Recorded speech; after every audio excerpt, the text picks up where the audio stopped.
Hello friends, I am Dr. Vijay Gaud. I am PhD from Indian Institute of Technology, Delhi. I have recently joined as Assistant Professor at DKTE's Textile and Engineering Institute, Ichalkaranji. I will be dealing with the course of fiber reinforced composites, nonwovens, and technical fibers. The credits obtained from this course will be essential for obtaining honors or minor degree in technical textiles. In the initial couple of classes, I will be discussing on outline of fiber reinforced composites, nonwovens, and technical fibers, which we'll be discussing in detail during this semester. In this class, I will be discussing on outline of fiber reinforced composites.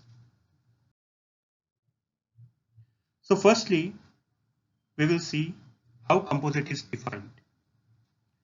So composite consists of two or more constituents or materials with altogether different physical and chemical properties, and when these two materials with drastically different physical and chemical characteristics are combined, the ultimate material produced will be having properties which cannot be obtained when either of the component is used as alone.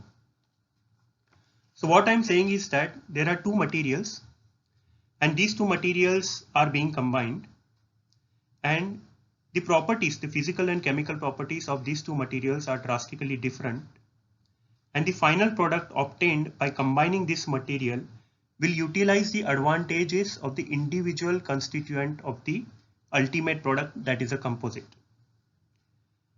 These two components or constituents are nothing but the reinforcement and matrix. So once we understand the definition of composites, we will be moving on to the constituents which compose or which combine to give a composite. So these two constituents are reinforcement and matrix. We will see in detail the functions of this reinforcement and matrix. Then we will see whether reinforcement is called as a primary phase or whether matrix is called as a primary phase, or reinforcement is called as a secondary phase, or matrix is called as a secondary phase, which of them is a continuous phase, which of them is a discontinuous phase. So all these details we'll be discussing when we begin with the actual course on composites. Then we will see the requirements for a material to be called a composite.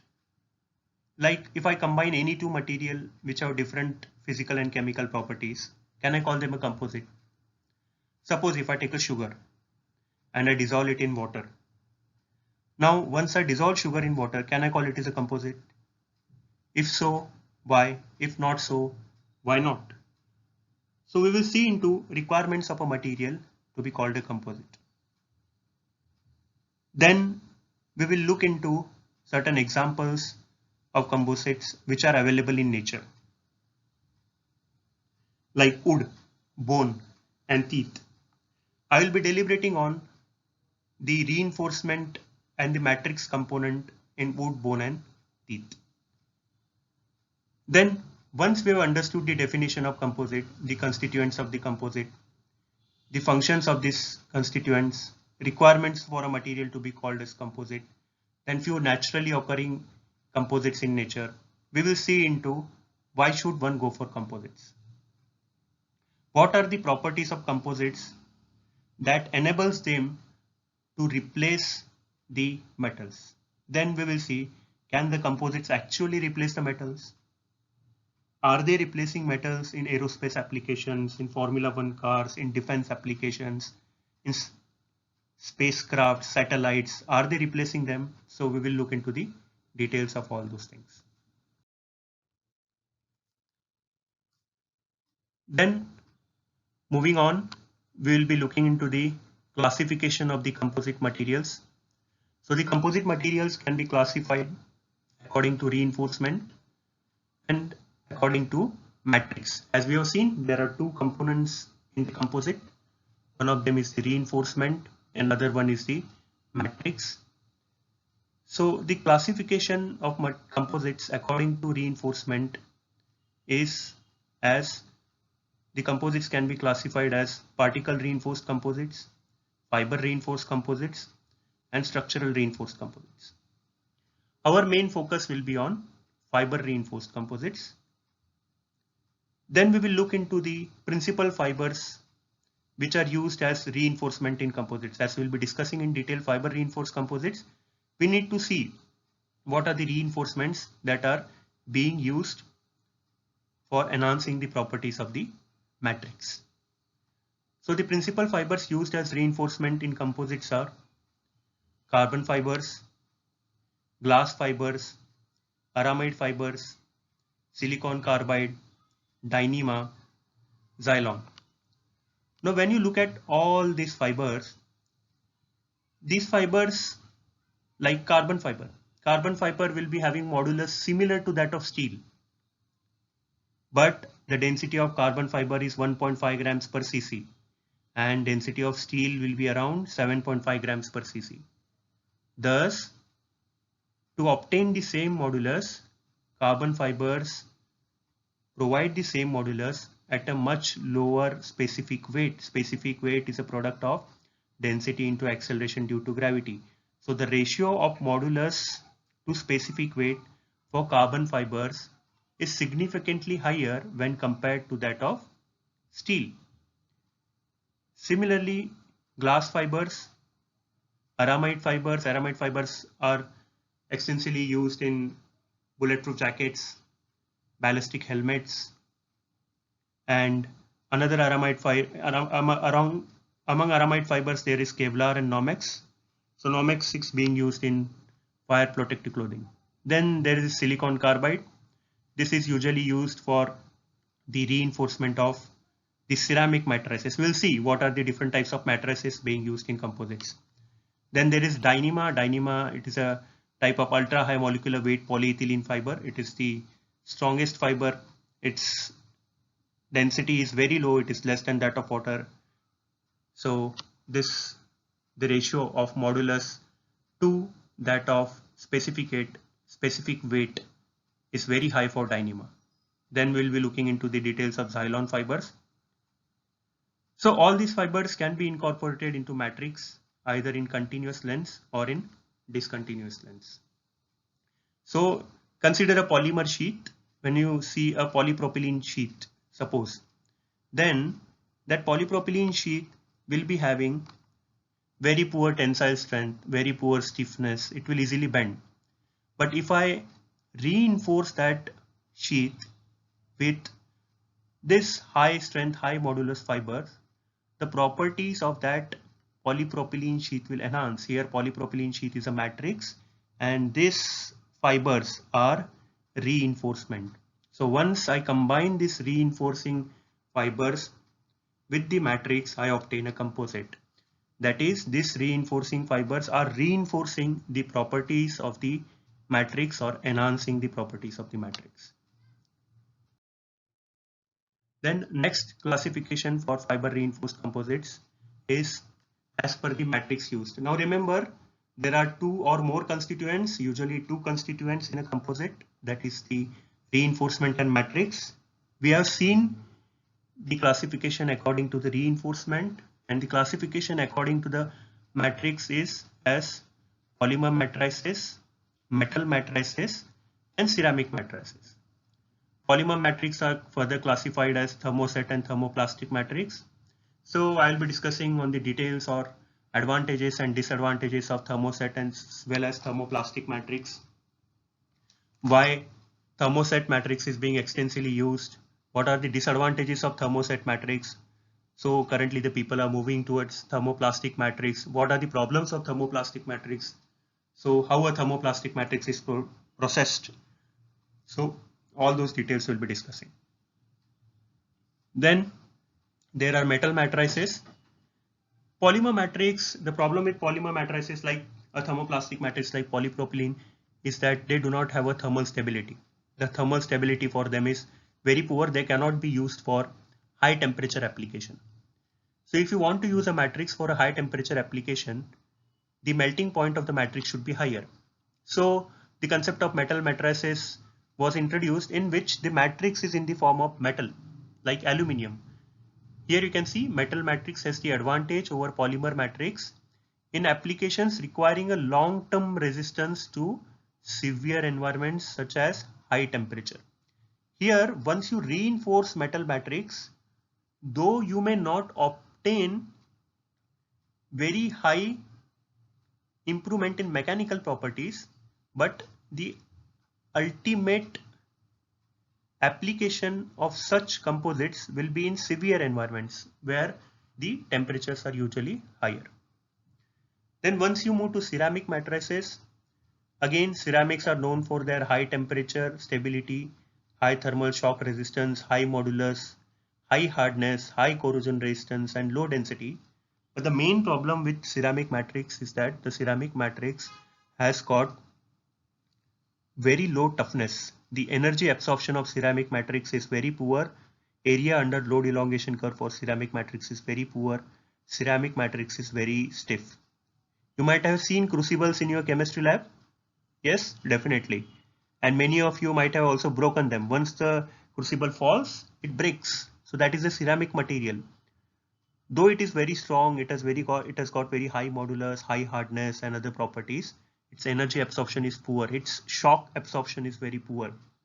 So ceramic matrices are again reinforced with a fiber. So once you reinforce ceramic matrices with fiber, its energy absorption increases, its toughness increases. So, and it can be used at higher temperature application. So we will see how this improvement in toughness is obtained by reinforcing a ceramic matrix. Also, we'll be discussing the advantages and disadvantages of this. Then friends, composites, once you know the constituents of the composites, once you know its classification, then the question arises of designing of the composite materials.